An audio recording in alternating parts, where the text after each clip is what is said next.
10 आणि 11च्या दरम्यान राज्यामध्ये म्हणजे दक्षिण महाराष्ट्राकडे पाऊस पडणार आहे म्हणून हा अंदाज लक्षात घ्यायचा.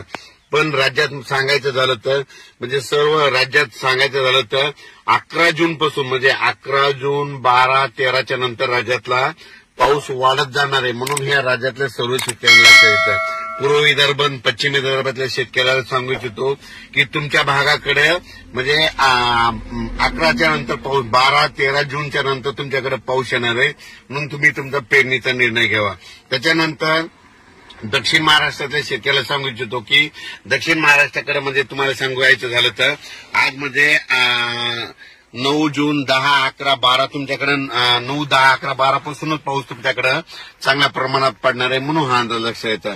पण राज्यातल्या सर्व शेतकऱ्याला सांगू इच्छितो की त्याच्यानंतर मराठवाड्यातल्या शेतकऱ्याला सांगू इच्छितो की आपल्या म्हणजे मराठवाड्यामध्ये म्हणजे आज आहे 9 जूनला आज तुरळक ठिकाणी थोड्या बार मध्ये नांदेड, लातूर, धाराशिवकडे पाऊस पडणार आहे. 10 जूनला नांदेड, लातूर, धाराशिवकडे पाऊस पडणार आहे. त्याच्यानंतर 11 जूनला मराठवाड्याकडे चांगला पाऊस वाढत जाणार आहे म्हणून हा मराठवाड्यातल्या शेतकऱ्यांना लक्षात येतं. म्हणजे मराठवाड्याकडे 11 जून पासून ते 20 जून दरम्यान चांगला पाऊस पडणार आहे म्हणून मराठवाड्यातल्या सर्व शेतकऱ्यांनी हा अंदाज लक्षात घ्यायचा. दररोज भाग बदलत मराठवाड्याकडे पाऊस पडणार आहे, मराठवाड्यामध्ये पडणार आहे म्हणून हे लक्षात घ्यायचं.